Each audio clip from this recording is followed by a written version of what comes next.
Anong dalawang ari akin, ari. Ay, di ari na may... Ari yung kanila, pero titikman ko rin. Siyempre, alam nga naman, hindi. Kamaliti yung aking asawa. Tilapia. Tapos may kasama pichay. Tilapia at pichay. Ay, para nagulaan ko na kung anong gusto ipaluto din sa akin.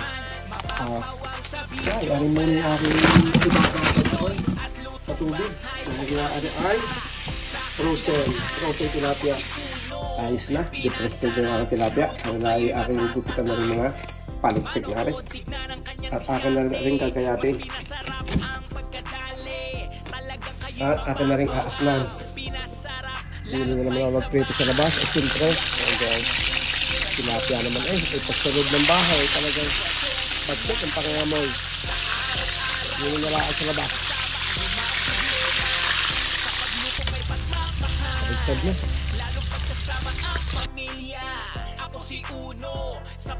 Ay bigla akong naalala ay nung nakaraan linggo nga pala ako ay may nabig na rin bagong isda galing Pangasinan.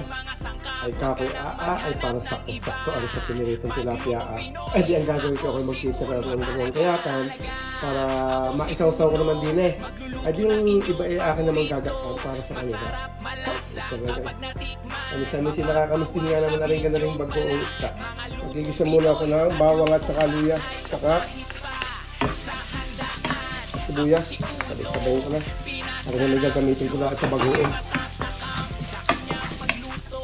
Pride of Pangasinan, bagoong.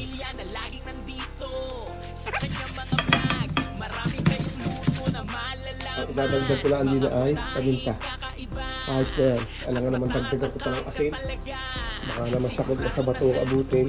Una ko nang ilalagay ang aking luya. Saka bawang. At sasabayin ko na.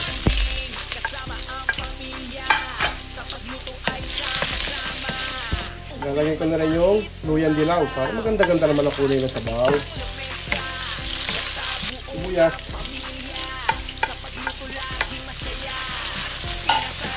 At saka kamatis. Ilalagay ko na rin yung aking gata. Itimplahan ko na ito ng patis. Paminta. Aking pampalasa, chicken powder. Sabihin na kaunti. Kita nyo ba naman yung kulay ng sabaw ko yan. Kumulo na, lalagyan ko na ng kaunting suka. Pagkakailan, pwede na yung tikma kung anong lasa. Ay, siya. Ay, agad naman ito. Agad na may nakuha ang lasa Yun ang lasa nun. Wala na ako idadagdag diyan. Ay, idadagdag ko na lang. Ay, di, siyempre, aring isda. Pero yung lasa, ayun na yun. Nadali agad. Nakakon na naman. Nakachamba na naman. One time. Alagay ko na rin puno ng mga pechay. Unahin ko yan na kahit mga 2 minuto lang. At halos naka 2 minuto nang nakalagay yung aking puno ng pechay. Ilalagay ko naman na rin dahon. Ay, husay na yan. O, diga. Meron ako din yung ginataan.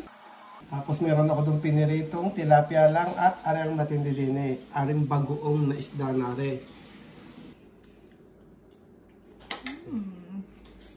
Kain na tayo mga kabayan. Ayos ito.